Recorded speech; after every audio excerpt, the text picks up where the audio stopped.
Hey, let's kick off another episode of the Real Conversations, Real Stories, Real Housing Issues that impact landlords, tenants, and taxpayers across Ontario.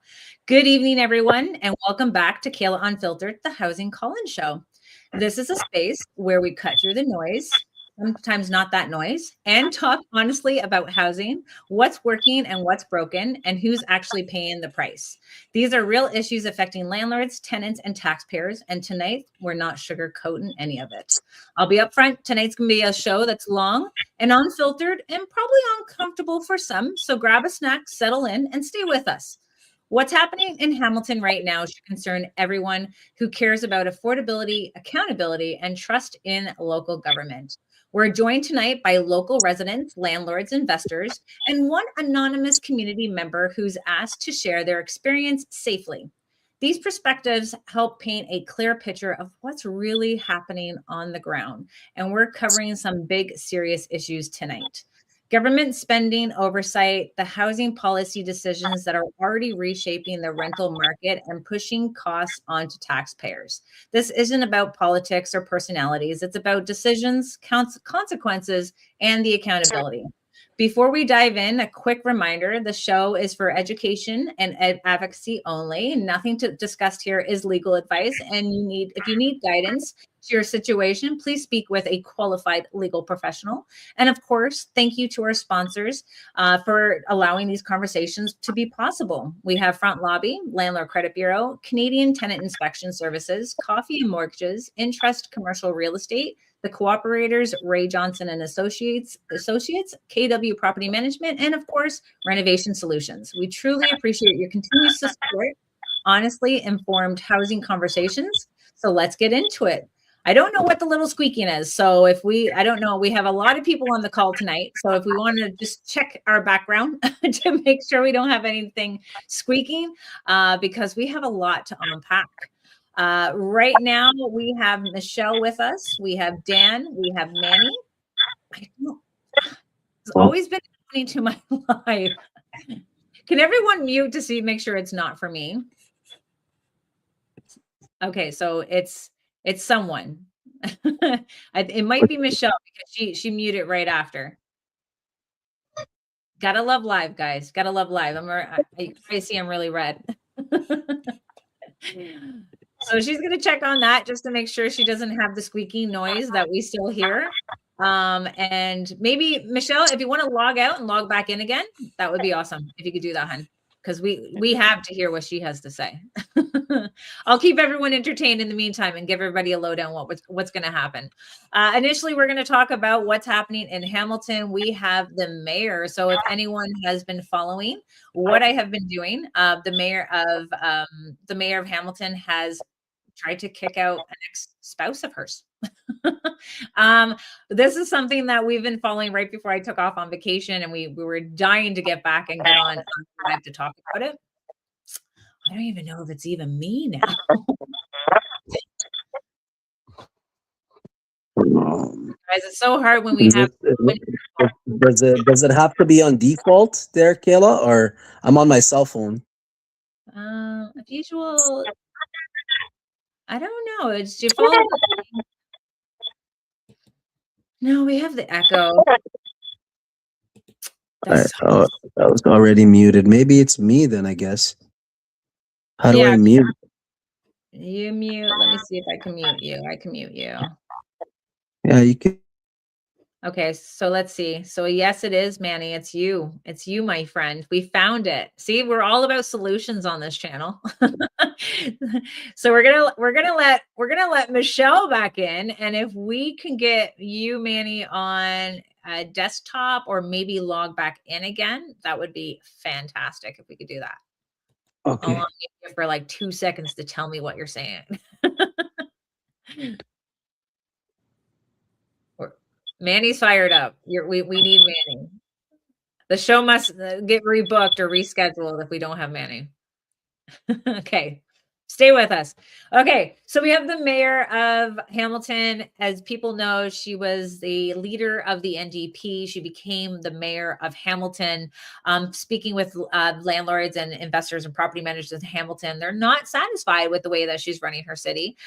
This is why we want to come on and talk about, obviously it's a personal situation, but it does weigh heavily on our landlords because she's end up taking her role as mayor and try to circumvent and not go through the landlord and tenant board like she should, and not deal with the bylaw that she and her council created regarding rent evictions. So we wanted to kind of give everybody a chance to kind of go around, because I know we have people. I don't live in Hamilton. I live in Cambridge, but I obviously support our landlords outside of everywhere in Ontario.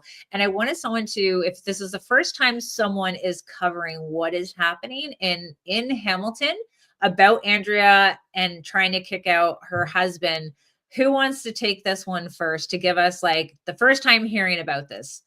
Tell us, Michelle, Exit, Dan, who wants to tell us exactly what happened? Because this is a twofold of her trying to kick him out. Hello. Well, oh, there we are. There we go. Can you see me? Yeah, we can see you. And I don't hear a tweeting noise, so we're good. We're just talking about Andrea, how this all came out, where she tried to kick out her ex-partner out of a home that she's owned for a very long time, is what I'm hearing. Yes. So quickly it became, I called it right away. I said to Exit right away, listen, she did not go through the LTV system. I can tell you that right now, because she was using the building department to say that the house was not livable. So that's how she was trying to get him out. And as we all know, there certainly is a whole avenue for you at the LTV for that. So you can't just call your building department and just say, hey, get this guy out. And that's my beef. And that's my beef. We got to go by the channels that they created for us, but she could go around the channels. How is it that you could go around the channels? And I'm pissed. I'm not like, I was in another chat group with Kayla, and Kayla knows I've been pissed about this. I've been pissed about the vacant tax. I've been pissed about you shutting down my Airbnb, like business that I had going on in Hamilton. The vacant tax, first off, let's talk about sorry, I'm going to get off topic. Vacant tax. First off, I pay property tax. Nobody else pays my property tax. I shovel the snow. I take care of all of that. If I want to have a house vacant, that's my business. Okay, we're gonna get to vacancy tax. I know. This guy. I was on the phone with him for 40 minutes today, and normally I don't like to hear someone's feelings about the topics before we have. So we're gonna try to stay on topic. We're gonna talk about Andrea, because I know that she didn't go through the landlord and tenant board process, from my understanding. She went to the landlord, and she didn't go to the landlord and tenant board for N13, and this is a big thing because obviously N13 is to evict someone for renovations or demolish the property. A lot of people know, like, Acorn is like, Hamilton's like the belly of the beast for tenant unions, in which they want to prevent landlords from doing renovations to their property. And from our understanding is that she didn't go through those channels. And this is resulting into going to the Supreme Court, Michelle, that she went to get an emergency order to demolish it. Superior Court. Now, Superior. So now she went there, but the judge ended up denying her application because she had a third party deem the property to be illegal, or deem the third party to deem it to be needs to be demolished, in which she filed another application to Superior Court to get them to do it. And now that she's in the second time around, what happened from that? They didn't allow her to demolish the rental property. Exit? Yeah, they what happened was they determined that the unit could be repaired. Right? So the unit can be repaired, which falls under the city rent eviction bylaw, right? So if the unit could be repaired, she never even applied to the city for rent eviction, right? You're supposed to provide the tenant with alternative housing and moving expenses and such like that, so they can come back to their unit. So so now that she went through the secondary and they did not get approved, she's got to do emergency repairs now within that property. But my main question now too is like, why did the house get so far into being demolished? Like how come she wasn't forced to upkeep that property, even though it's her ex-husband into it? Like there's property standards bylaw, right? Like shouldn't like how did she get away with bylaw enforcement? Like we get because she's the mayor. She's the mayor of Hamilton. Yeah. That's how she gets away with it. Like let's be real. The rules only apply to us. They don't apply to the mayor of Hamilton. That's the reality of it. How does the mayor become the poster child for like property standards? Like seriously, how does that happen? And it's literally like, it's almost like a slum. I've seen pictures, like it's a slum situation. Like she's came into the city putting bylaw after bylaw, but here she decided to go ahead and not even maintain her own property of what she owns. And the poor man that lives in there, like I feel bad for him. Yeah. So she probably left it that way. She probably left it that way so he can leave on his own. I've seen a lot of slumlords over the years do things like that. Not calling the mayor a slumlord, but I am. You know, it's okay.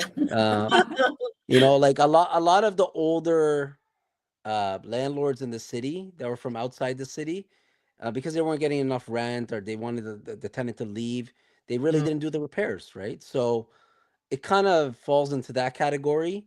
And she's supposed to be the model citizen for our city, so it kind of doesn't look good.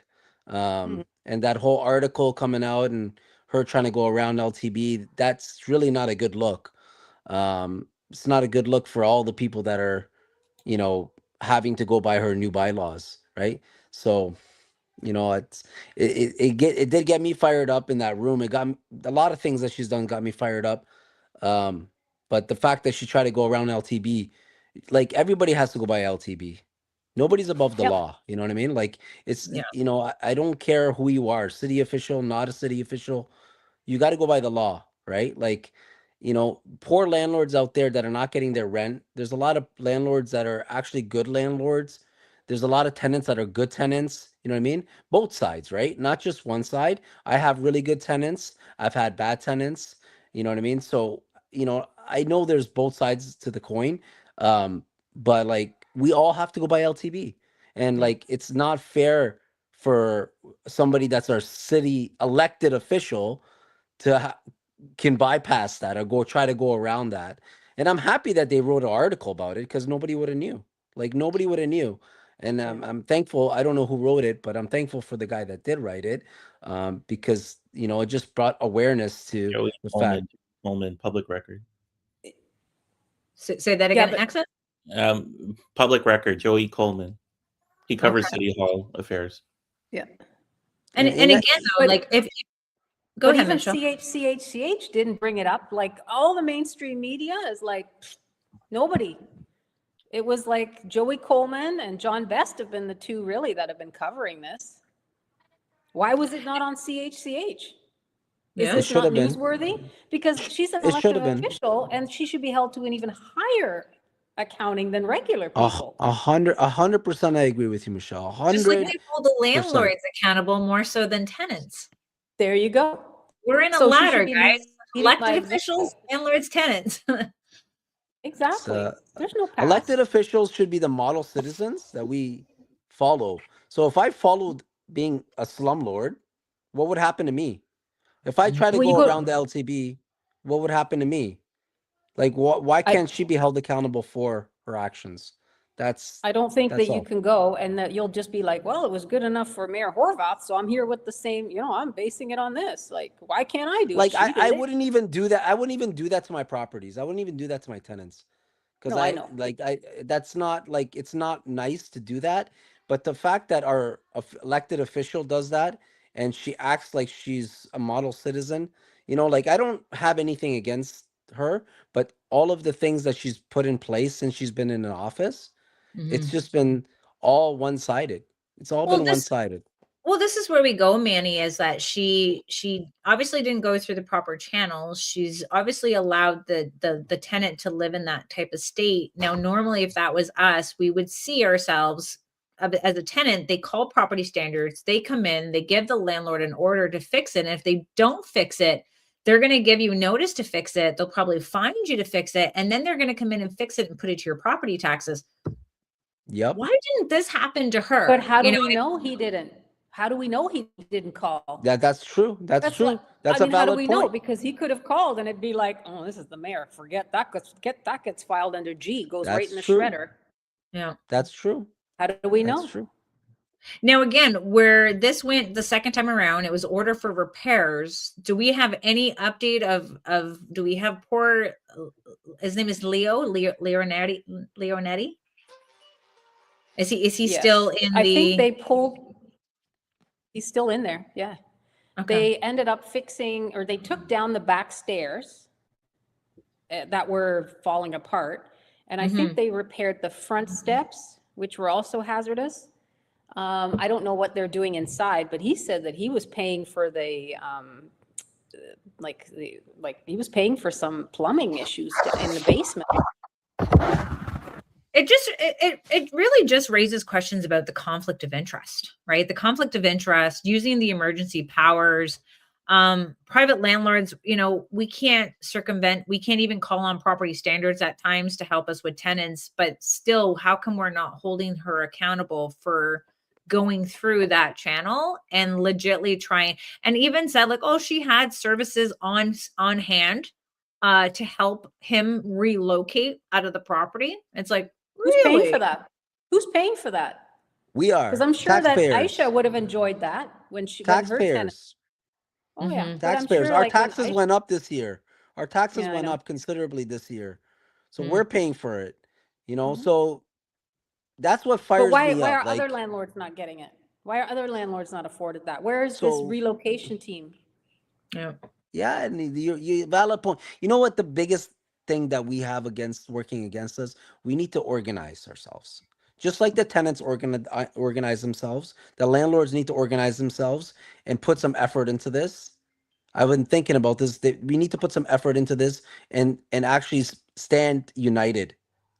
Like, there's no differences for any landlord. All the landlords are on the same situation, right? Either they have issues with tenants or they have issues with the getting permits if you're trying to build or trying to make a secondary suite. They're making things harder and harder and harder, and we have a housing crisis.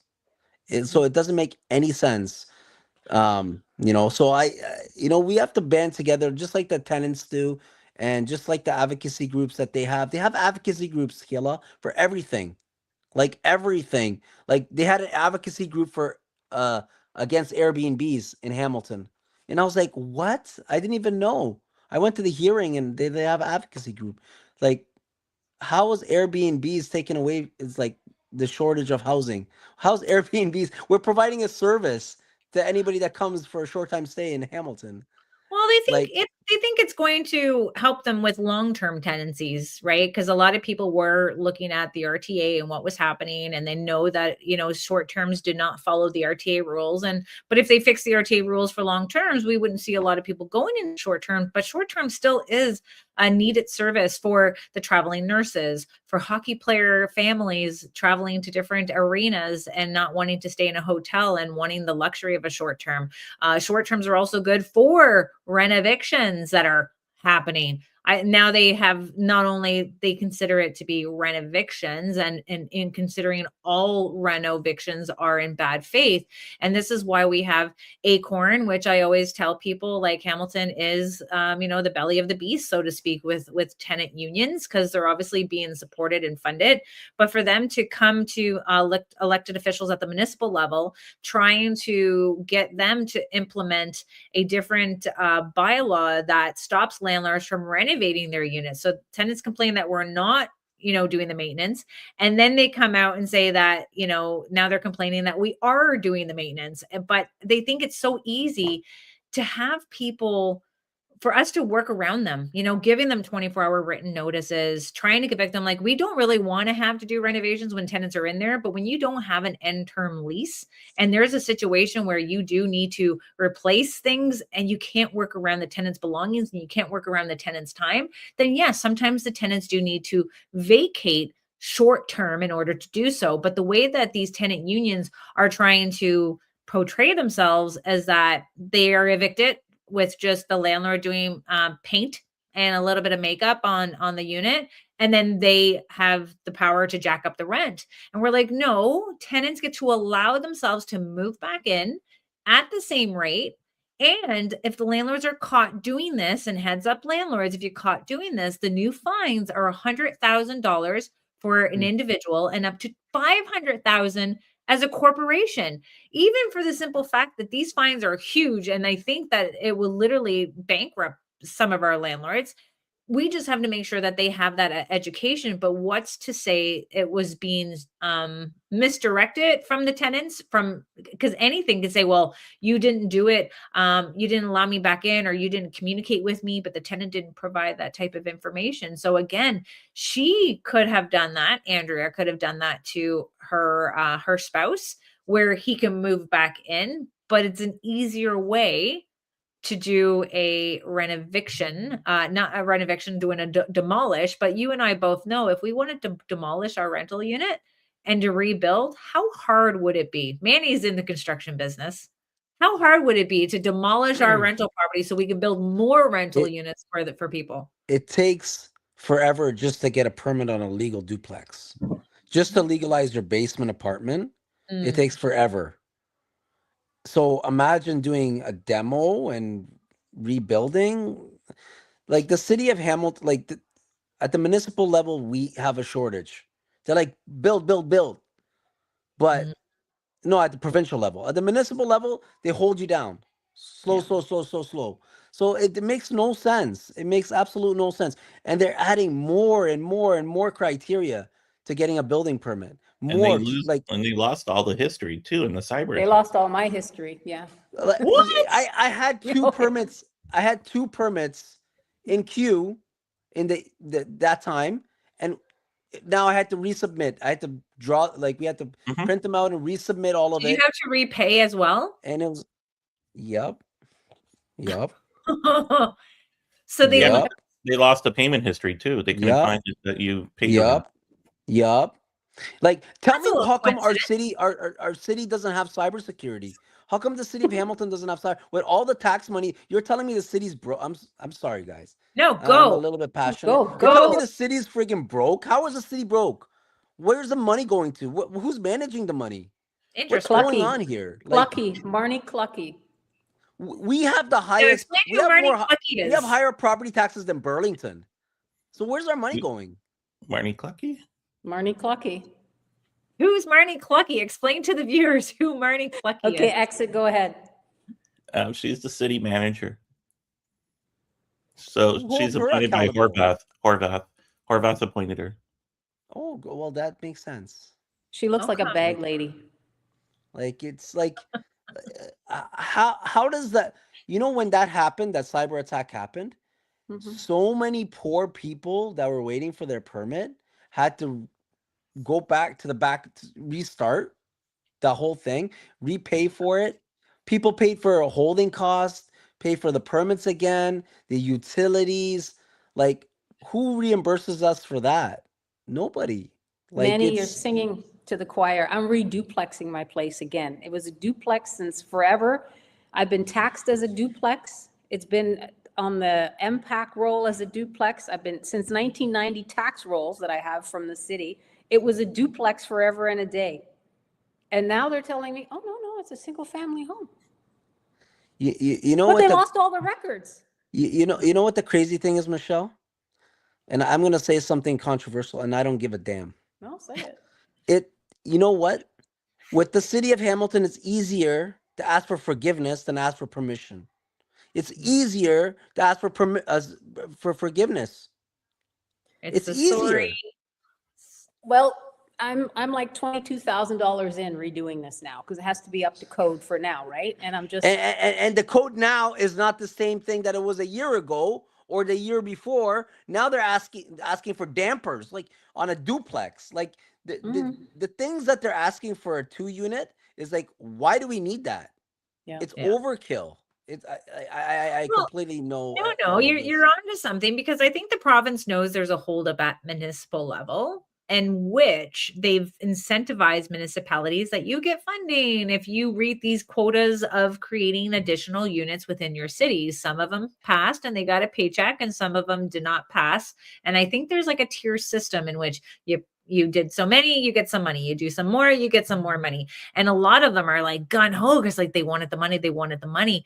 But again, it comes down to the fact that municipal is still holding things up for a lot of things. The province, I think, has woken up with the Conservatives, but the municipalities now are on full attack. And they're on full attack from obviously listening to people that are that they hope that will vote for them, in which that's why they did the rent eviction bylaw. They also had the landlord licensing that they have, again, going back to Andrea once again. Andrea has obviously not upkept her another property. money grab. It's another money grab. Sorry, Kayla. It's just more money. Just money. Just let's tag it onto these landlords. They're rich. They're getting filthy rich. Let's hire more staff, right? Let's hire more staff to do this landlord licensing. Sorry, Kayla. They hired 850 people at City Hall in this council term. Let me tell you another grievance I freaking have, okay? Plans examiners don't know nothing. These brand new plans examiners are friggin' stupid. Like, they're retarded. They don't know nothing about the friggin' code, building code. The new plans examiners, I have to educate. Yeah. Tell me why I have to educate a city employee that you hired. How about you train them before you put them in the position to look at our plans? Friends and family. Friends and family. I don't know, Michelle, if you've dealt with that, but I've dealt with plans examiners that are brand new. Yep. Brand new. And they're like, I don't know if you can do that. What do you mean you don't know? You should know building code. This is your job to know building code. You're my plans examiner. You're supposed to examine my plans. Yeah. If you don't know building code, then who knows the building code? And this is where I like to highlight, Manny, when we in exit, like when you talk about that many people hired just in this term alone, and the fastest growing job creation is government jobs, and government jobs that would probably support the government that hired them in order to keep them employed. It's not the poor people that are being hired. They need to be trained properly. They need to know building code. They can't listen. They can't examine my plans if they don't know the building code. It doesn't make sense. They put you through an interview process just to be on a committee, volunteering your time. I'm telling you, like it's ridiculous. Like, well, I gotta check with my my manager. How do you gotta check with your manager, dude? I've done 25 duplexes. Careful, they're gonna offer you a job next. I am your manager. Put your email in the chat there for people. I would never work for the city. Yeah. I know. It's just the frustration of I'm a realtor. Okay, I'm a realtor. I've been a realtor for 15 years in the city of Hamilton. Hamilton was phenomenal until this new transition with this mayor, and it's making the investors not want to invest in Hamilton. And I understand them. I understand where they're coming from. Look at all the look at the shit storm, sorry for my French, that has come down. All of the stuff has come down in the last 2-3 years. What the are they doing? What are you doing? You know what? You want to take the mom pop landlords away? It's obvious game. You're trying to get the landlords out. You know how many people are trying to sell off right now and get out of the city? And people are trying to leave Canada completely. Hello. Like, people are fed up with this stuff. She's in right? Like, Mexico. I have people that are moving out west, people that are moving down south. When I bring up Hamilton, they're like, Hamilton? Why? Do you know all the stuff that's happening? Yeah. And like, Yep. we're supposed to exactly. attract investment into our city.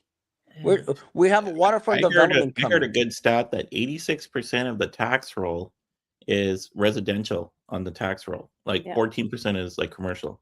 You ain't gonna request. You're not gonna get business. Like if I was a business, I would go to Burlington or Cambridge or Brantford.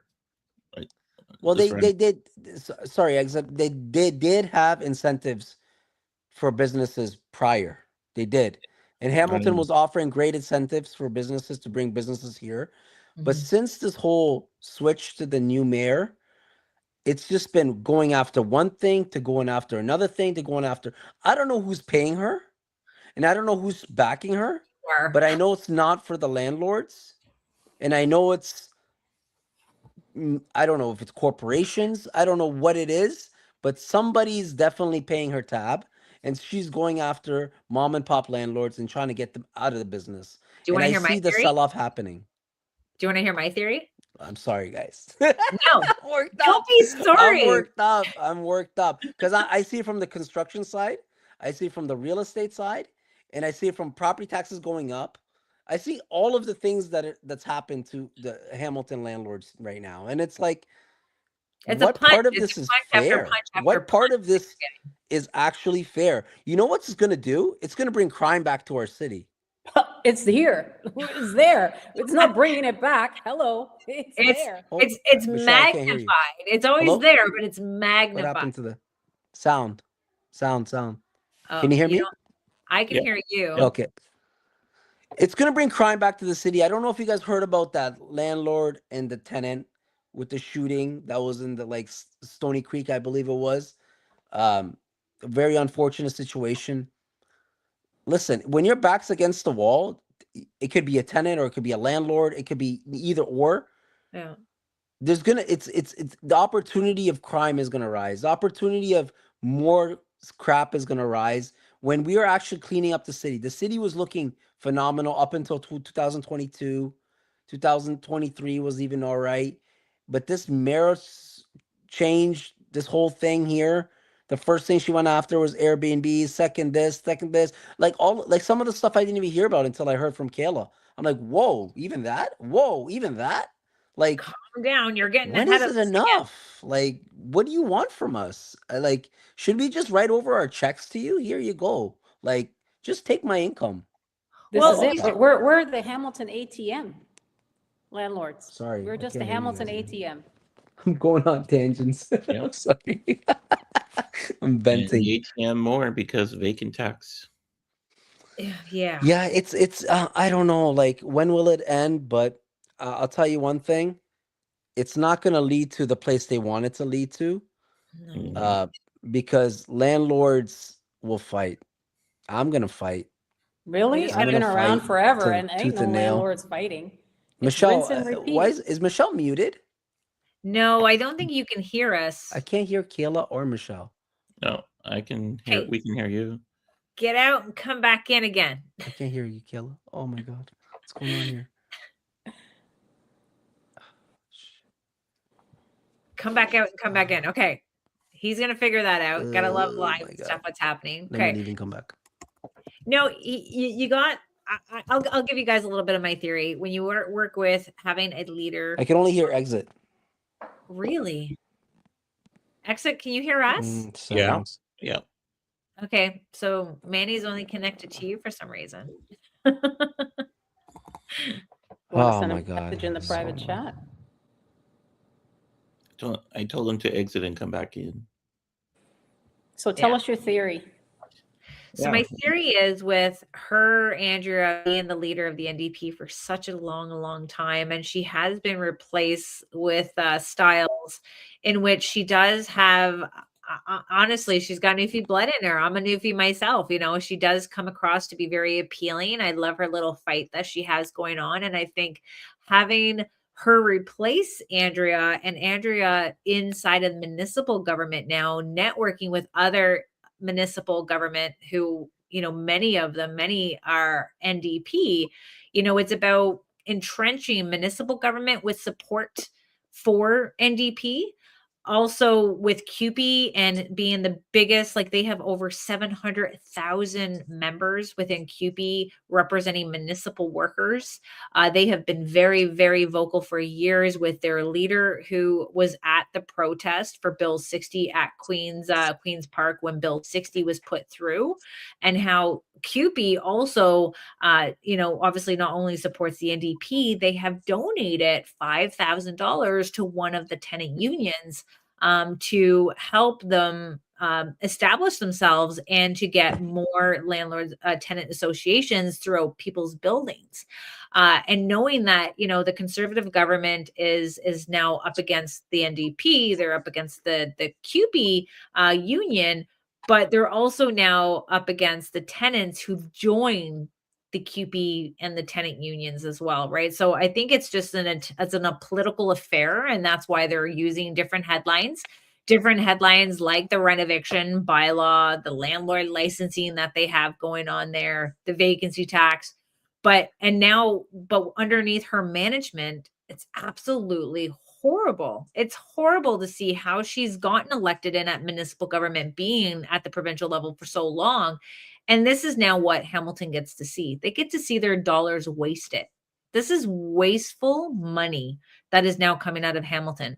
This is a project that was only supposed to be $2.8 million, and it has ballooned over $7.9 million to have these outdoor shelters. This is the form of housing that your government feels acceptable, even though they crack down on the landlords. They crack down on us. They crack down on all of us to make sure we have clean, safe housing, making sure our sidewalks are clear. But they feel like putting people in a shipping container is the next form of housing. And not only that, but I'm hearing it's supposed to be a short-term 3-year time frame on this project. And then it went to 7.9. Exit, you got some information to share about this? Yeah. No one knows. Those units were from China. We didn't even make them in Canada. Like they don't pass the regulation in Canada. Stony Creek, they got them from an indigenous provider that outsourced it, that took the plans and the copies from someone from the US. And so this is going to be debated in council next week. However, my understanding is they were built in China and they weren't even up to building code. Yep. In Ontario building code. So they had to spend extra money, and they put the Barton and Tiffany in a toxic land, right? So it wasn't environmentally safe, and the city knew that for 10 years. They put these shipping containers that cost 7. Sorry, no. Okay. Manny, can you hear me? Yeah. No, who's responsible for making these choices? Like, are they drinking Baileys in the morning and making decisions in the afternoon? Like, I'd like to know how come nobody's held accountable for all these. Like, what is this? They're spending free money? Like, yes. Don't you think there's regulations in Canada? China's a warm climate. You know what I mean? You can't buy those shipping containers from China, and they're not winterized, and they don't pass the building code here. But if I build a basement apartment building code, you're gonna hammer me down. Yeah. Like that's what, like, it's just, and then you know what the funny thing is, Kayla? Go to City Hall. All the homeless encampments at City Hall. The whole homeless encampment is at City Hall. Mm-hmm. At the back, right on parking, like right by the YMCA, right there. Yeah, so, and didn't you guys have like an event? Work. Manny, did you have an event coming up and that they put up like a black shield to hide the tent encampment because you had a singer come into town? Michelle, you know more about that? No, there was a concert at the TD Center? Event, the TD Coliseum. Yes. TD Coliseum, yeah. Yeah, they removed all the homeless people because, people were coming into the city and they don't want to see all that. So Yeah. Okay, so what happens now? Like how do you come back from this? Like, this is a lot of money. This is like $7.9 million. And for, but there's so much more to it. You raise the property taxes. You raise the property taxes. That's what you do. You raise the property taxes, and then you know what? Next year we'll figure it out. That's what How many units? That's what they say. I actually know someone who works in there, who has to go in there quite often into the Tiffany Barton. And from what they have told me is that, first of all, it reeks of urine and feces all over the place. Like the dogs, because they're allowed to have animals in there, they're given priority if you have a dog. Animals, yeah. But the dogs are like, I mean, even though I'm here in Mexico and my dog has a better life than Tiffany and Barton residents have, I'm telling you, like, I walk my dog. You're in Mexico right now? Oh my God. Yes. I left in 2021.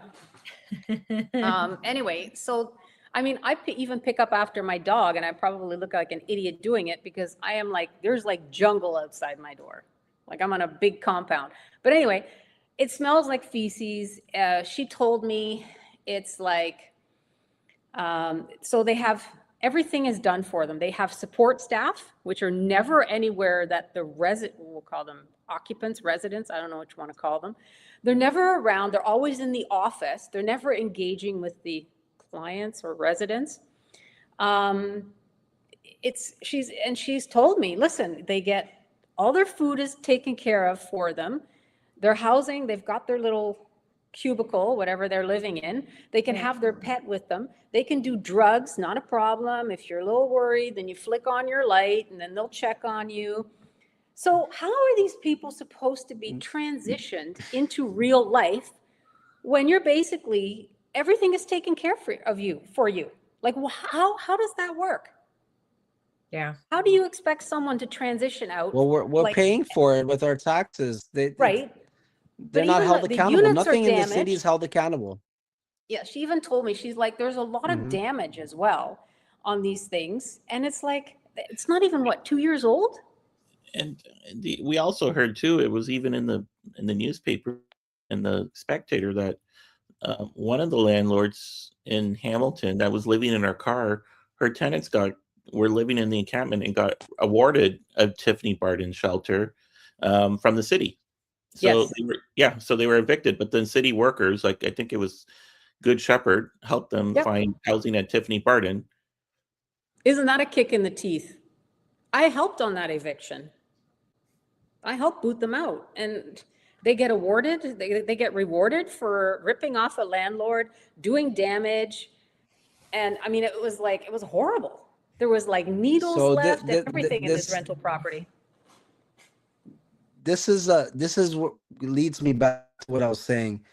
The landlords need to unite and make a big fuss about this, because remember the convoy, the truckers made a big fuss and we got change.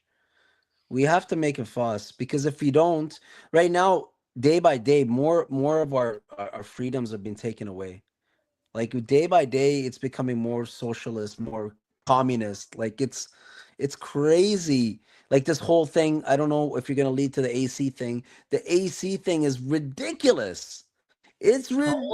Hold on. That's our finisher. That's our finisher for tonight. You can't go. We might even skip our bathroom. I love your passion. I love your passion, Manny. I used to have 8 properties, and I've been a landlord for too long. So I'm coming back to Canada to sell my last property because I'm out. I tagged out. Like, I live like royalty here. Like, I'm telling you, I have a really good life here. So Michelle, what is it? Michelle, if you go ahead. I can't hear Sorry. you. Go ahead. No. Why would I want to fight City Hall? Go ahead. Why would I want to fight City Hall? Why do I want to fight with tenants? Why would I want to fight with the building department, fight with the taxation department? Why would I want to do that? Well, you're right, Michelle, but you know, I you're absolutely right. I have 7 properties right now myself, but I don't want to fight for myself. I'm fighting for the future of the city, and I'm fighting for justice. At this point, I'm only fighting for justice. And at the end of the day, Hamilton went a long way compared to what it was. Like, I've been here 40 years. I'm 43. So my whole life I've been in Hamilton. And Hamilton came a long way. Gage Park cleaned up. Everything looks so much better. Everything's way better. More restaurants, everything.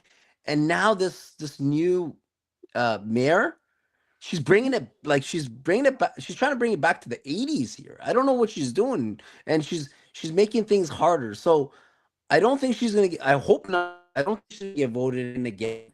I think we need to find a way to get her out of being it's a not mayor. just She the can't mayor. be the mayor again. Like, it's not just the mayor. It's not just the mayor, it's council. They're so ineffective.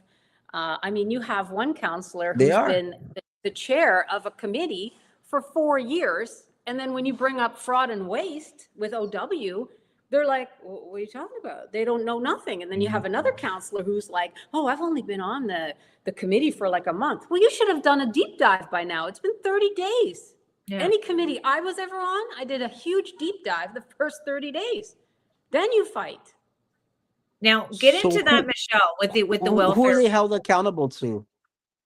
No one. Sorry. Go ahead. No, no one's holding them accountable. We can't even get Doug Ford's attention on the matter that's happening in Hamilton. Hamilton right now is a dumpster So fire. that's This is that's what I'm saying.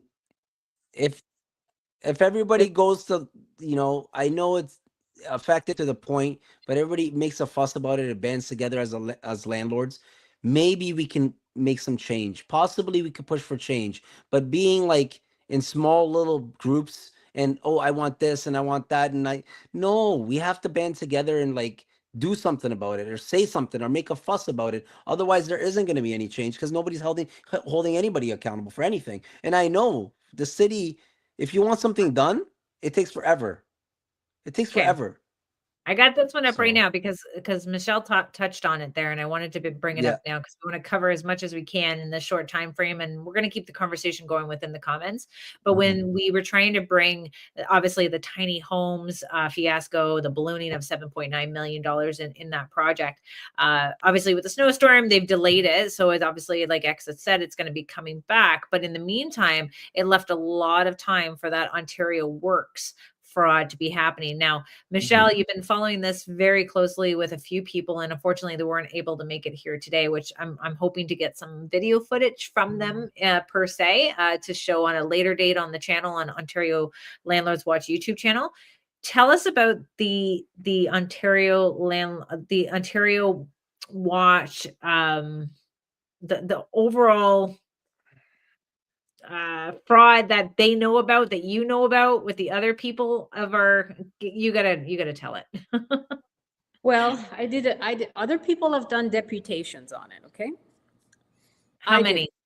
I think there's been about 3 or 4. Okay. That have brought it to light. It's, the city basically blows you off. So select few of us went to the Auditor General on it and reported it. I did a deputation from here during the day of the snowstorm. And my biggest issue with a couple of counselors that I've actually spoken to, I've said, like, I don't understand. Why doesn't anyone ask questions? Like, we're giving you information. Ask damn questions. Ask for clarity. Ask for information. Like, we're here to give it to you, the information. Like, so I couldn't believe. So during my day, it was kind of a shitstorm. All of a sudden, they're asking questions, and my 5-minute segment turned into like something like 45 or 40 something minutes. And all of a sudden, everybody had questions, and Exit can speak on it as well. All of a sudden, counselors were very interested because guess what? We have an Auditor General report coming out on it now, and they've delayed it because they're widening their scope. And then So even Miss Mader, who is ahead of that program, she even was asked questions and did not even give correct information. She misspoke. Hold on, let's go back though. Through your delegation that you did do at Hamilton, it was regarding tenants that were inside of the unit that was still collecting OW income. Correct. And it was reported to the Hamilton regarding it, and they continued to give the tenant money in order Yeah. So Yeah, I just did go back a an little N12. I did an N12 because I moved here in 2021. And then I said to my paralegal, like, oh shit, I'm kind of homeless. Like, what do I do now? So I ended up doing an N12 on one of my properties.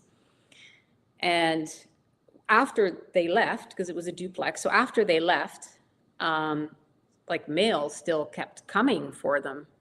And they would always grab the mail before, like I was always gone during the day. So I don't know, I don't get the mail. So they were grabbing the mail. So all these things are starting to come from Ontario Works. And I'm thinking, that's odd. And they're in the name of a tenant, or sorry, they were in the name of a person who was never a tenant at my house, ever, was on a lease. It was my tenant's boyfriend. However, he was claiming in a completely different apartment. Not in the one that she was in a different one. So I called to report, hey, they actually moved out of province. So whatever you're sending, please stop. Oh, I'm sorry, we can't take your information. That's a privacy issue. I said, oh, I'm not asking for information. I'm providing you with information. They have left. I don't know what this is, but please stop sending it. So they wouldn't let me, give the information. So here's me taking the envelope, writing the information down. Even the city in Nova Scotia, or wherever the hell they moved to, New Brunswick, Nova Scotia, even wrote it down on there. For 7 or 9 months, mail continued to come for that. And the city just kept on sending it. They just kept sending them. So, yeah. And then finally, somebody from the city contacted me and said, oh, we're just doing a little check. And has this person ever resided in one of your properties? I'm like, nope. There was like 3 or 4 people they asked me about. I'm like, nope, don't know who they are. I only knew the one. I said, that was the boyfriend of my tenant. I said, but he never lived in this apartment that is registered on this mail. Yeah. And I said, well, it's funny how you didn't want to take my information, but now you're calling me for it? Yeah. So in order to get OW, they need to have a fixed address. And so what OW recipients, some of them will do is falsify the rental application, say that they're working, give fake job letters, fake credit reports, and then once they get a copy of that Ontario standard lease, they will give it to their caseworker who will first give them rent bank money from the Canadian Ontario Housing Benefit. So they get first and last month's rent from the city, and then they get the lease to get the OW. But the best part is the city doesn't even verify. They just take the lease at its face value. They don't even call the landlord. They don't even give the rent to the landlord when they have the option to pay the rent directly to the landlord. But then as soon as the tenant gets the lease and the unit, they will change the locks and say, we're not paying rent, take me to the LTB. And then the best part is they'll create maintenance issues, call the fire department, call bylaw, and just create a noise and try to make it use Section 83 at the LTB. The Ontario Works fraud is rampant in what's been going on. There's been recipients in Hamilton that went like in my house, for example. This tenant was on the LTB 7 times.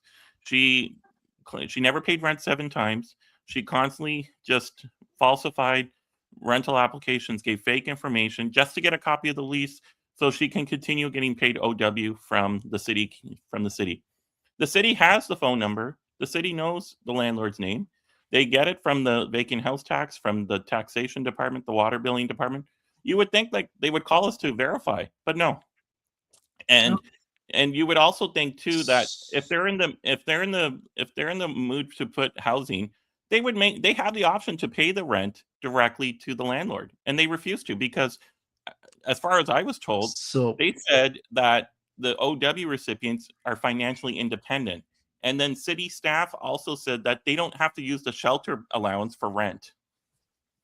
What? That's what I was told from city officials. So okay. let me I got a story. Let me just add. Let me just tell you something quickly, Exit. So I have a property in US, okay? I have a property in Cleveland, Ohio. You cannot qualify. We call welfare here, or OW. Over there, it's called Section 8. When you get a property, you have to qualify for Section 8. And they pay the landlord directly.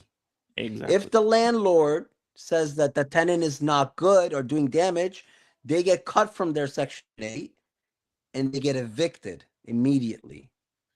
Isn't there a ban on Section 8 for 10 years as well, Manny? No. No? I thought if they like if the tenant does some fraudulent stuff, like it doesn't matter, but I'm telling you, in the US, to get a permit, you put in the permit, come back the next day and it gets stamped. Tell me why we pay so much taxes, we have so much leaking in our system, and nobody's held accountable. In places in the US, everybody's held accountable for everything. The minute that something like this OW thing would never happen in the US because they're on you. Yeah, the city is on Minnesota. you. They're calling right away. Say that louder, Exit. It's Ontario's the next Minnesota.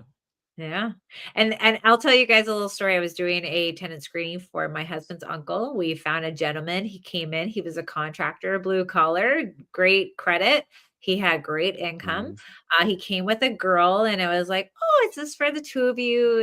And she spoke up. It's like, oh no, this is him. We've been together long enough. And I was like, okay, like don't know what to take of that. And then we rented the place to him. We signed the paperwork. He gave his first and last, no problem. He paid rent for 4 months. And then I find out from the landlord that this tenant didn't even move in a stitch of furniture. So what was happening is that the girlfriend that he was with for years, not married, just common law, she was in government housing and someone had ratted on her, letting the government officials at, obviously government housing know that she had a spouse in the house. And so in order to prove that she didn't have a spouse in the house, he had to have some type of lease that indicated that he had his own permanent resident elsewhere so that they would leave her alone so that she can stay in government housing, living on rent guaranteed income with his amazing salary, his amazing credit. And this is how they go through the fraudulent workarounds between OW and through nonprofit / government housing as well. And this is firsthand experience for myself, like watching this. The one thing about OW is it opens a door for other programs at the city. They get child care. They get like food supplements. They also get like discount transit passes, free parks and rec. It opens a door to the entire internet. Yeah. But the one thing is, the fact is that we pay all of this in our tax, as Manny said, on our tax bill. And the fact is that a lot of the stuff it's rinse and repeat. The city on one end is saying that we want affordable housing. You're putting stuff on landlords, but then on the other end, they're just letting it loose. And when they could put controls like basic financial literacy of paying rent. And I asked city officials, why wouldn't you? Why does the caseworker at Ontario Works teach him on financial literacy skills? And they said no. And I'm like, well, we teach that course was introduced to grade 12 students in high school. So like you can't put 1 + 1 + 2. Like you need X for rent, X for food, and X for transportation. And then the other thing too, they always constantly say, oh, the amounts on OW are so low, or ODSP, like they don't cover enough. I'm like, well, this is supposed to be a short-term program. The gap, like Ontario Works right? Like putting the work, like you need to get a job. It's supposed to be temporary, not a way of living. Exactly. And they don't do that in the States. In the States, they give it to you for a certain amount of time and they're like, you got to go to work, my friend. You got to go to work and you got to get a job letter and you got to send me, and then we're going to slowly get you off of this. Like, listen, I love Canada. I love everything about Canada. But the system that we have here in Ontario is broken. And until someone's held accountable for all this wasted money, they're wasting our money. They're wasting. They're like a spoiled kid that's like, oh, I'm gonna get it next year. I'm gonna get it next year. They keep spending it on stupid things like the prefab homes that are not by building code. On what about the streets? How about fixing the streets in Hamilton? Renovation licensing. Look at the streets. They have the biggest potholes in all of Ontario, Hamilton streets. Like, yeah, I'm gonna see it on Saturday. Like they're raising the taxes. Yeah, we're having a podcast. I can't wait for that. I'm fired up for that. But it's just I don't like they're not held accountable. Exit, Michelle. They're not held accountable. And if us landlords don't hold them accountable, then who will? But guys, who will hold them accountable? This is they're where not going to you hold themselves accountable. They're not. They name drop the councillors who need to be voted out. Like, this is the problem. This is why these tenant unions who are flashing 190,000 members in front of these elected officials to get what they want. And this is where it's like, do they really have 190,000, or is it just their online paid campaigns that they're saying, do you not like what Doug Ford's doing? Sign up, fight back. And then here we have, landlords who are part of different landlords associations. We're very scattered between landlords and property managers. Like, we're all a part of this entire ecosystem of what's happening. And they know we're a really good partner. But we do have to get ourselves more vocal on what's happening when it comes down to our election. Our election's coming up in October, guys, October 26th. And unfortunately, we pay attention on probably the last 3 months of an election. And it's not enough to follow what these councillors have done in the last 4 years. I think all the councillors. So the problem, Cameron Crutch, Narinder Nan, they need to go, and the mayor. Yeah. Say that again, Exit. So Narinder Nan, Cameron Crutch, Maureen Wilson, Tammy Wang, and the guy in Dundas, I don't know, Alex Wilson, I think is his name. All the and the mayor, they all need to go. Exit, can you put the link to these people's profiles so people understand, like, when they see a sign in their community, they have the name, they have like just bam, bam, bam, like, keep it into the comments. It's going to be obviously shared afterwards. This is the importance of it. And I think we need voices all over the place, because sometimes we find out way too late of what's happening. We find out too late about landlord licensing. So I'm in Ward 3. Mm-hmm. That's your ward. Mm-hmm. And Andrew Sullivan is going to be running. He's already announced he's going to be running. So I'll be back. I'll be helping with that campaign. I don't care if I have to knock on doors, whatever. I'll do whatever. And I would love to tell my landlord stories and how, everybody has failed me at every level. So Kayla, you touched on something very important. Like, all these big groups are behind the tenants. Like, what kind of backdoor deals are happening right now? There's some backdoor deals happening. The corruption is there's corruption here. There's 100% corruption here. You feel it, you sense it, you feel like there's no way that they just don't care. Like, nobody cares to be fair or stay by being honest and fair to the landlords also, right? Like, there's got to be something going on here. Like, it's never been this bad. Like, so many things coming at once, and it's just like, how are these big groups standing just by the tenants? What's happening? Where are they getting funding? Like, what's happening here that we don't know? What's behind the covers? Like, what's happening? You probably know better than any of us. Some of the stuff that I learned from you today that I didn't even know that's happening in Hamilton, and it's my city. But I'm so busy working.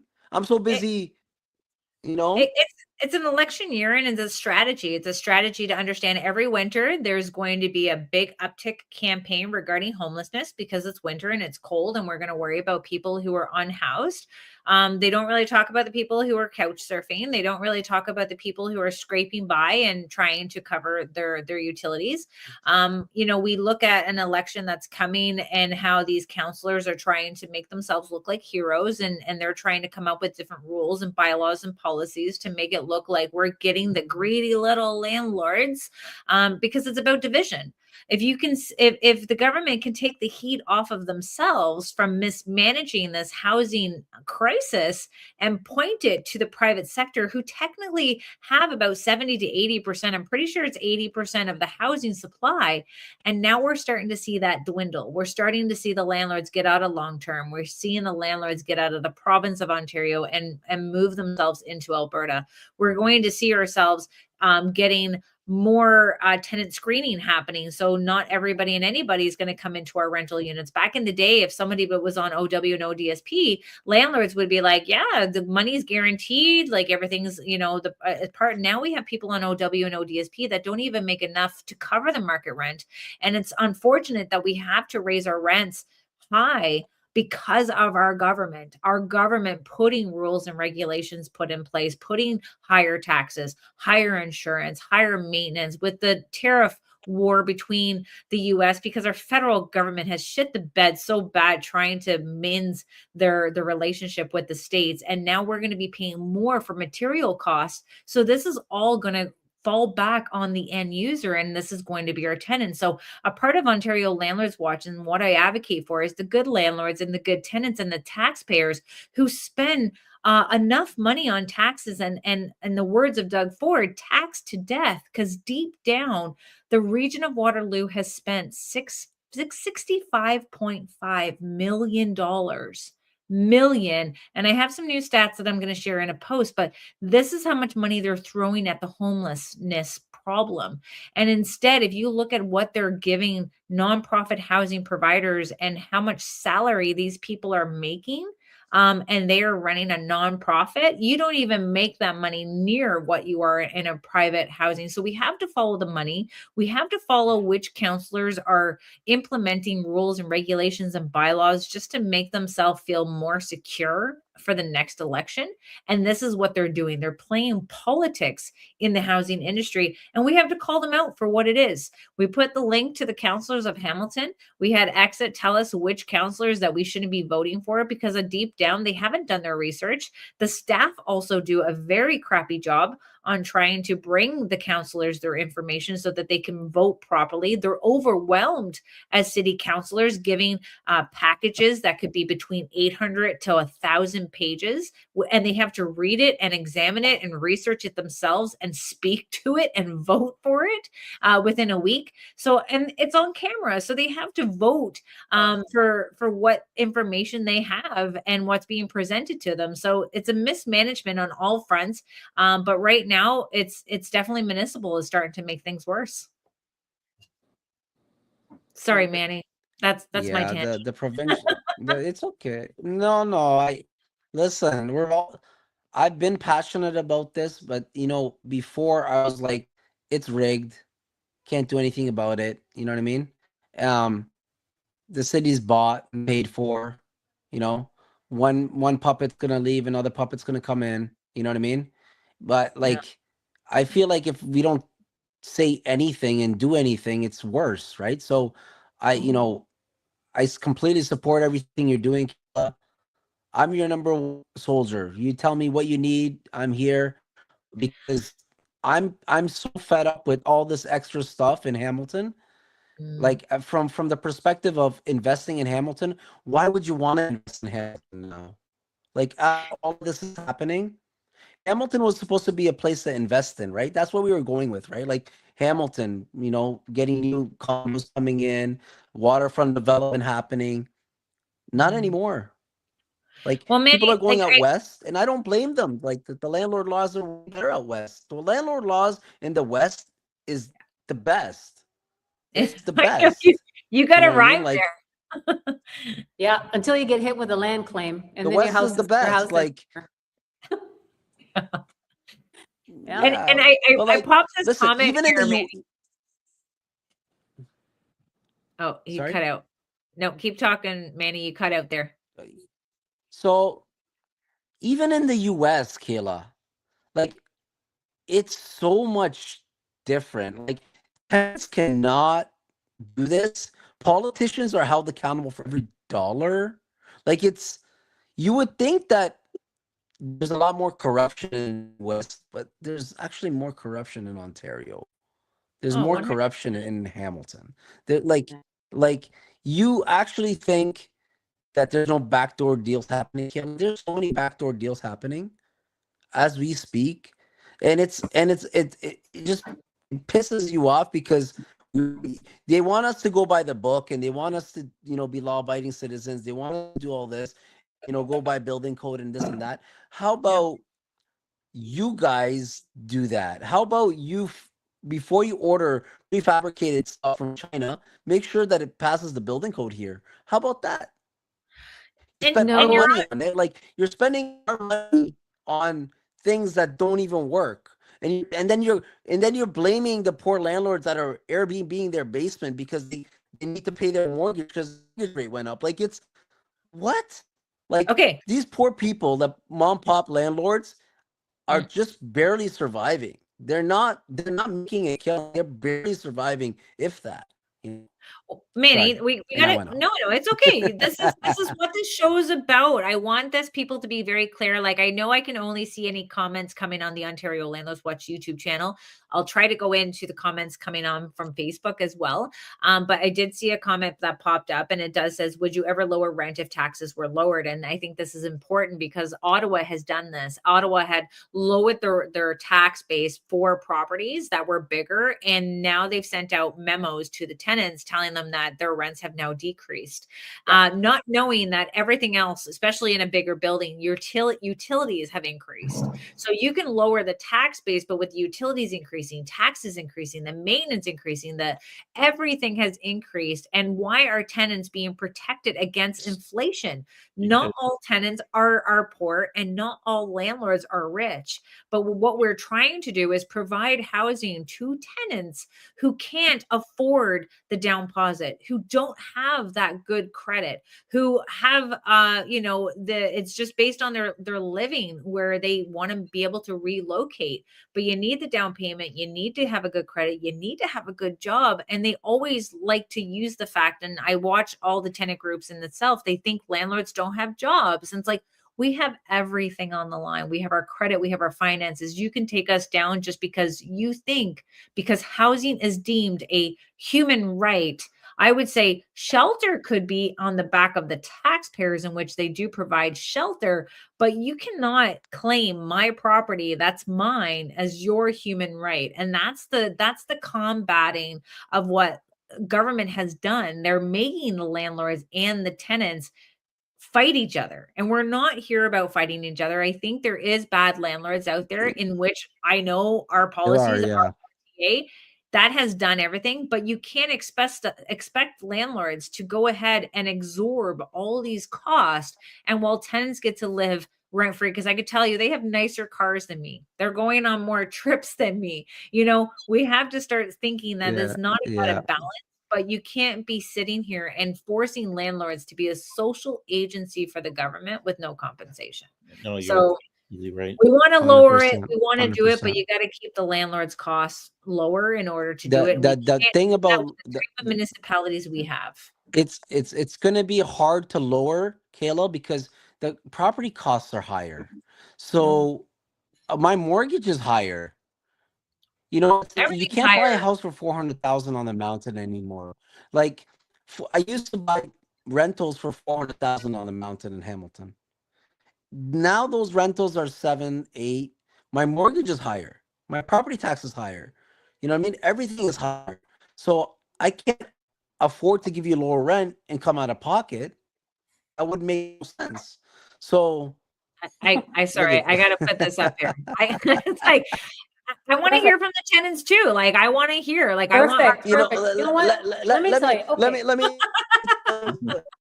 Hold on. Okay, so listen. Go ahead, Michelle. I love this. I love, like, tenants teach me lessons as a landlord, and I would like to thank them for every last lesson, especially deciding to get the hell out because I'm living my best life. Life is good. Today was a little chilly here in Mexico, but because we're having a little cold spell. So, I mean, I'm wearing a hoodie, but it is like I am living so chilly, so much snow. It is. I'm wearing a hoodie and long pants. Back to the F landlords, Michelle. Back to the F landlords. Here it is. It's minus 20 outside here. Okay, but I'm living a charmed life, and I'm not just somebody who says things. I actually do them, and it's not that hard to figure out that I'm doing them because it's out there. And I'm pulling out as many landlords as I can, because you know what? Keep voting the way you are, tenants, and you're gonna get everything you voted for. I don't know who's gonna pay for it, because I'll tell you right now, ain't gonna be me. Ain't gonna be me. My shit's Let me already tell you out of something, Canada. Michelle. I'll tell you something, Michelle, and I told Kayla before. The vetting that I did, good luck. Good luck. You pretty much got to give me a blood sample, bro. You're not getting into my rental units until I check everything. Oh, And I'm not taking your credit. I'm running your credit through front lobby or running your credit through single key, and you're paying for it, my friend, not me. Not But me. the problem is, Manny, That's how I play now. here's the problem. The problem isn't, you can have a AAA tenant. I had really nice properties, high-end properties, you know, where rent's like $3,800, $4,000. And your AAA tenant in this economy can turn into a non-paying tenant really fast with a layoff. Yep. If they're true. making That's true. 180K, That's true. they're making 180K working for Rogers or Bell, like whatever, and they get laid off, boom, guess who's not getting rent now? Yeah. And that adds up quick. So the other thing, I agree with that. Go ahead. No, the other thing too. So at Sorry, Rolos, whatever his name is, thank you very much. I consider myself effed. Right out of Canada. His picture looks very surprised. He's very surprised individual. Exit, go, because I got something to say. Yeah, the people are just selling their. Like, I'm on for justice. I have great tenants. I love my tenants. You know what I mean? We're gonna I move have you great around, tenants. Manny. I'm We coming need on good for internet. justice. You know what I mean? Oh, Yeah. Can you hear me?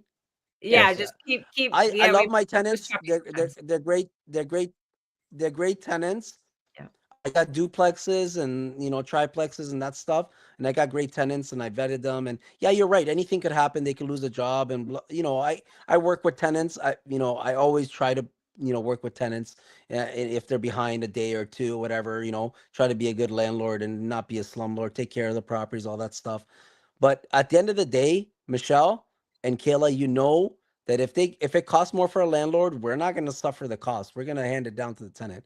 You know that. Like if this AC thing comes in play, we're going to hand it down to the tenant one way or another. Hold on there. Okay, Manny. but how do you download 100K loss by the time you get through the LTV and get them out? How do you download that to your next tenant? It's going to take you years to get them back. The best part is I'm not going to let it get to 100K. That's because crazy. if they're on OW, Hold you on, can't garnish them, or if they declare bankruptcy, good luck getting your 100K.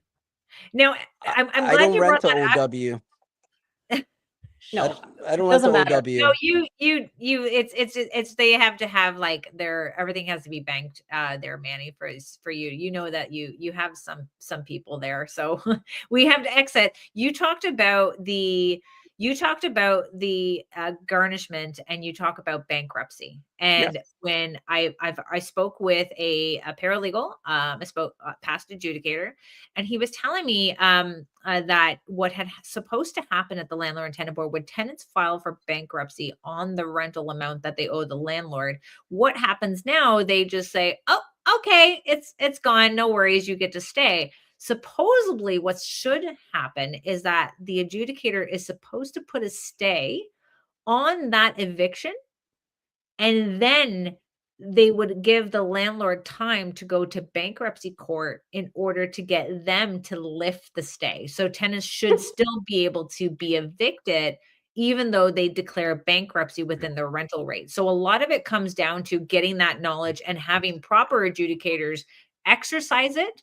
I'm going to take the F landlords down because he's made his point and he shut up. I don't know where he went. I think he popped on just to say it. But again, it comes down to, if you don't like the landlords, you can certainly wait for government housing. I heard it's 10 to 20 years for social, and it's 30 years for supportive housing. So you don't have to go through the private landlords because you don't think landlords pay a contributing factor to the supply and giving tenants what they need.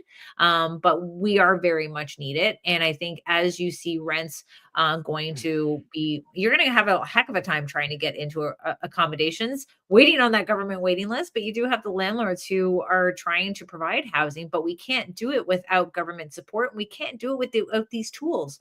And I like, Manny, that you brought up like front lobby. Landlords, report your monthly payment history for your tenants, the good and the bad. You can do that. You don't need the tenant's consent to report a debt. You do need the tenant's consent to report a good payment history. You don't need the tenant's consent to report a utility delinquency, and you don't need an order to report a debt for utilities or for rent. The only time you need an order is if it's for damages, and you can put it on their credit, and it stays on there for 6 years in Canada and 7 years in the States. Why landlords are not doing this to be able to track these professional tenants? Because I can tell you right now, that guy is like F landlords. Honestly, you've probably been through a couple of them. And honestly, your behaviors probably end up resulting in landlords hating you too. And they probably got out of the game. And that's what's happening now. We're trying to support these landlords so that they want to stay here, but we can't do it unless we have landlords speaking up and organizing and speaking to their elected officials and having their elected officials not playing us as pawns. So, Kayla, can I ask you something? You're around landlords and tenants all the time. The percentage of bad landlords right now in Ontario, let's be real. You can't even afford to be a bad landlord. No. You can't even afford to be a bad landlord. It's a business. There may be like 5% or 4% or 3% that's a slumlord. Mm-hmm. The rest of us, we can't even afford to be a slumlord. Like that was something that when the laws were different in the 80s or maybe the 90s, where it was not so one-sided. Like the guy that came on and said F the landlords, like, buddy, maybe like you said, maybe you had past experiences, this, that, but you can't even be a bad landlord anymore. Like, you just can't. You go bankrupt. You just can't. So, it's not even bankrupt. The city won't allow you. But here it is. You've got like property standards. Yeah. They have avenues. We don't need a landlord licensing. We have property standards. We have everything available to them. The other thing too, and I know it applies to everybody besides Mrs. Horwath. It applies to everybody besides Mrs. Horwath. The other thing too, which is my biggest pet peeve, is the city owns the hydro and water, and landlords. And like, why is the landlord stuck with the water bill when the tenant doesn't pay? How are you supposed to go after someone that's on OW? That's crazy. If they're on OW, you can't garnish them on utilities. You can't garnish them on rent payments. They just go and rinse and repeat from one house to another because according to the city, they're supposed to be financially dependent. Yeah. But it's at the same time though, like they go ahead and you have a water bill and it goes to tenants, to the landlord's property taxes. It probably needs to go to the property taxes of the landlord in order to file for the N5 application that the tenant is interfering with the landlord's obligations. And then it's the fees that come with it, but they don't allow the evictions to happen the way that they should. But again, it's backlogging the landlord and tenant board on collecting municipal bills. I don't understand why the water bill has to go on the property tax when the hydro is also owned by the municipality, like the hydro utility, and they can go after the tenant because the tenant is on their own bill. It doesn't end up on your property tax. And why is the city taking over the water billing for sewer and water and because they want to implement the rain tax. So for the like Flamborough and Dundas, they're not even on the city water system, and they want to put rain tax. Yeah, that's what they did. It's like stormwater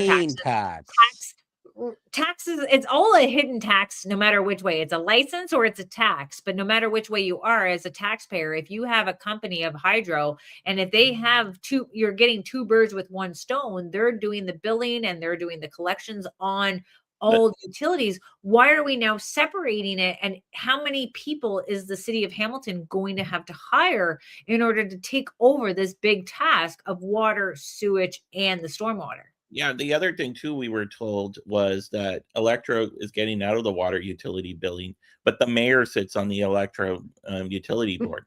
So she gets $60,000 a year being on Electra, but yet the water billing is going to the city. And they hired more staff. They added like 17 or 25 more people to now run the water department. That right there is that right there to me is a conflict of interest. Yeah, that's a conflict of interest. Why are you on the Electra board? Why are you on Electra board? Like that should not be allowed. Yeah, why is the mayor getting $60,000 on the Electra board and now forcing us on the water bill? Many mayors sit on the hydro boards and they get money to sit there. This is, I don't know. It's follow the money, guys. It's literally follow the money. We see what's happening with like the water billing, making landlords responsible. Like, what company do you know that takes on a business and they can pass their losses to a third party that has not even the user of the utility? And I can see that happening within Hamilton, because it would be, we're not going to open up accounts in tenants' names and not knowing if it's going to be grandfathered or not, but they're still going to be always passing the buck, where the province passed the responsibility to the municipality and the municipality is now passing it to the private sector. Now, what is the breaking point for us? Like, when do we say like, we're done, and is that going to put more pressure on our government to take more money from taxes, to build more government housing, to build, manage, maintain, and subsidize? If the tenant doesn't pay the water bill, then they won't shut the water because it's an essential service. But yet you're stuck on your property tax bill. So here you go. You get vacant tax, water tax, rain tax, just tax. Yeah, and that's where we are. But even disconnect. Oh, Manny. But even Exit brought up a really... Manny, I think there's an echo. Is that mine? Yeah. Is mine? So even Exit brought up a very good point. They had 7 landlords defrauded by that tenant. And then if you read the decision, they were owed, I think, $38,000. The landlord, yes. the landlord was owed $38,000 or something. All she has to do is pay $10,000 as a part of her sentence, like part of her restitution. But we all know that's not going to happen. There'll be some excuse of, oh, I hit hard times or whatever. It'll never happen. How do you go from owing? If you and I go to court and we owe $38,000, we're going to have to pay $38,000. I don't know what that. We're gonna move you away, Manny, from the wall. We're gonna. So here it is. If you or I owe $38,000 in back rent, how is it that they only have to pay $10,000 to make this landlord whole? But if if I owe that money, I would have to pay the whole $38,000.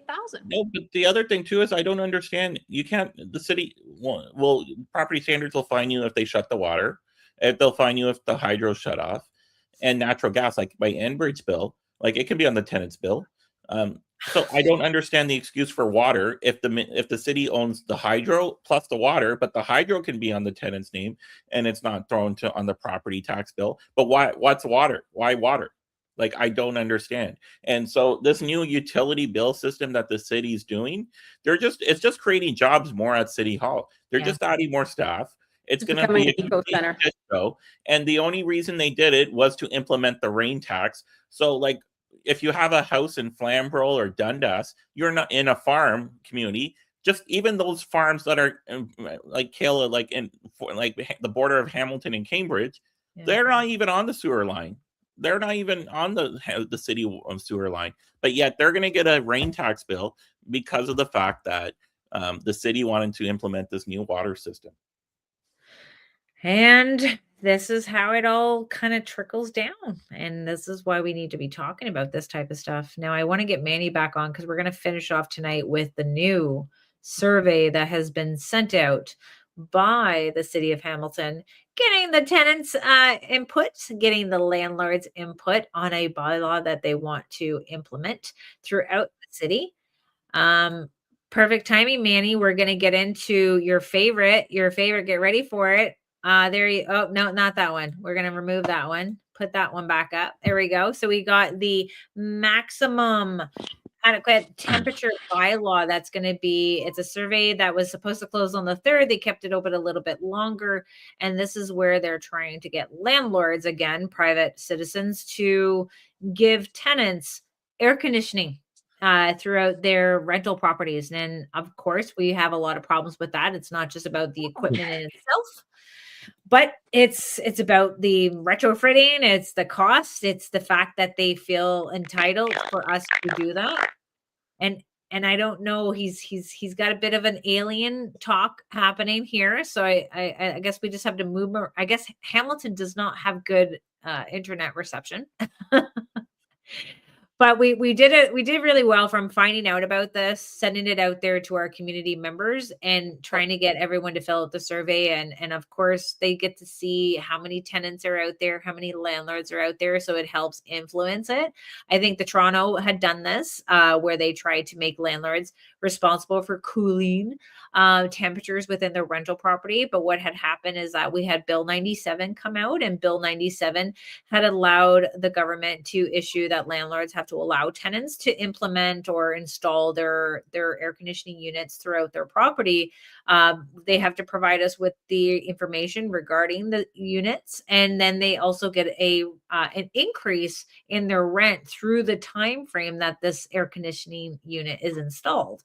I obviously had problems with it because it's more of the, okay, do we have our hours of operation that this tenant is going to have their air conditioning units installed, and how much are they going to be paying us for it? Probably not, but still the province had allowed a mandate to say tenants are allowed to install their air conditioning units for cooling purposes. But now the city of Hamilton, just like the rent eviction bylaw, just like the landlord licensing, just like safe apartment bylaw, duplicating their own city bylaw,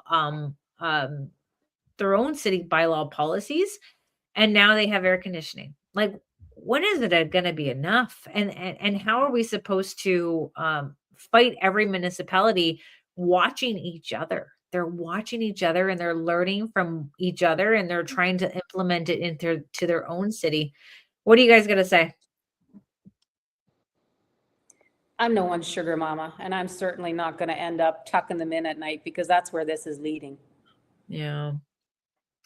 It's groceries next, like That's what I Is, mean. You're going to end up having to cook them breakfast, lunch, dinner, drive them to work. the thing is us Canadians were too nice. This wouldn't happen in the States or in other countries. Canadians are nice, very nice. And until we stand up against this and band together and stand up against these kind of things, they're going to keep shoving down things down our throat. At the end of the day, that's what they're going to do.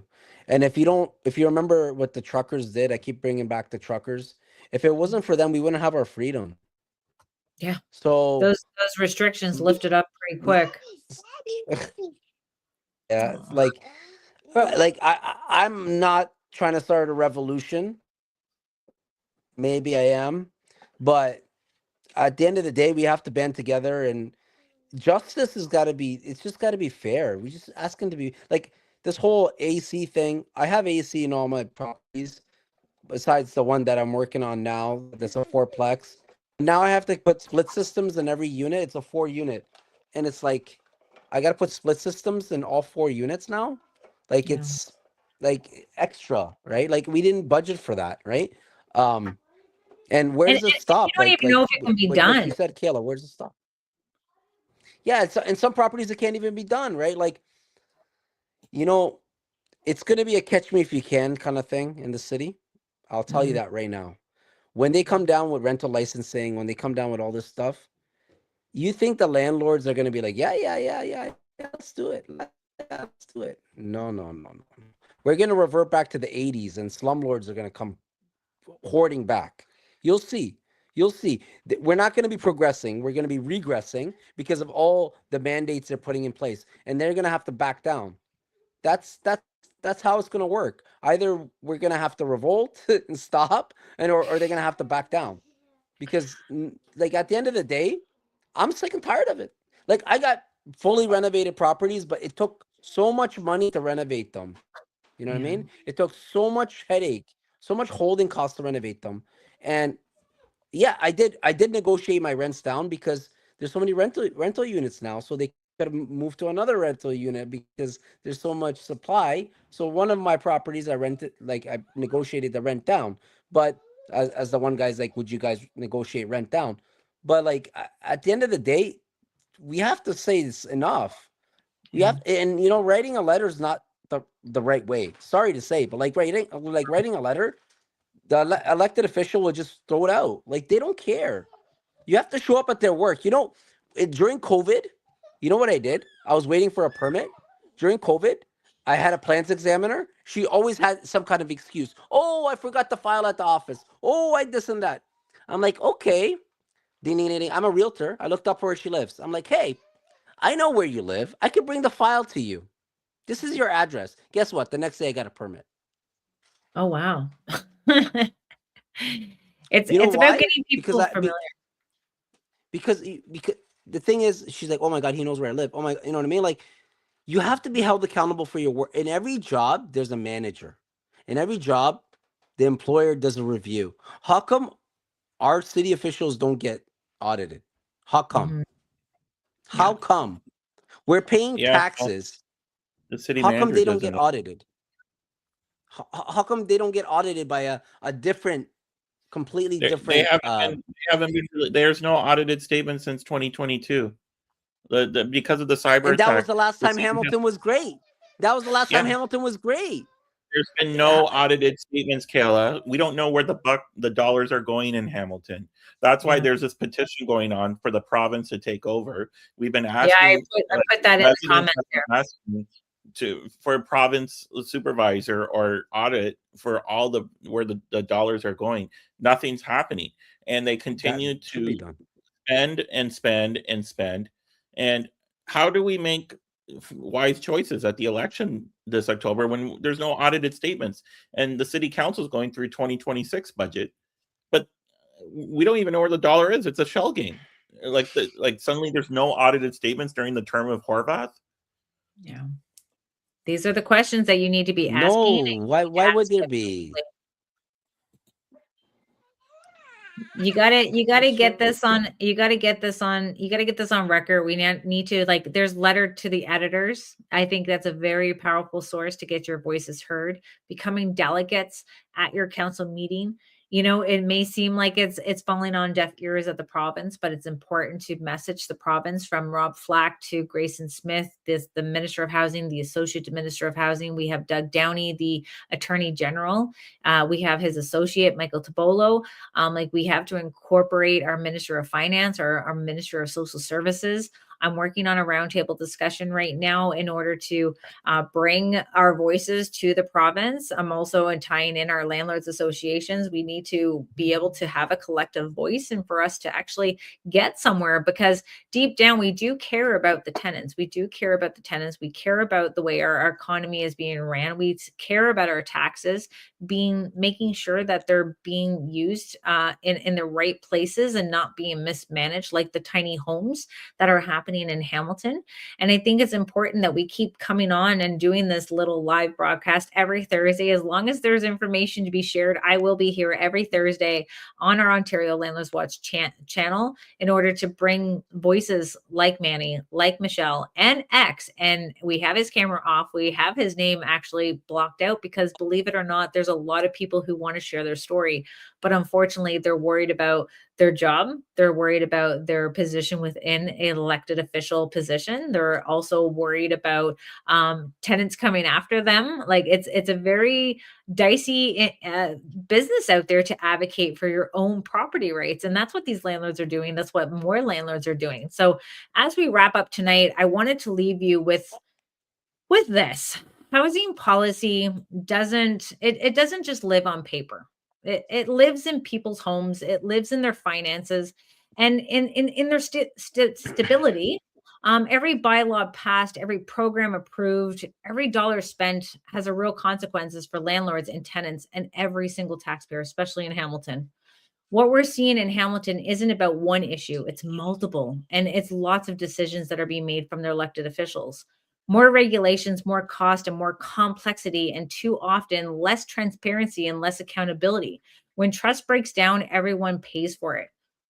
Landlords are not the enemy. Tenants are not really the problem, and taxpayers shouldn't be treated like an unlimited line of credit.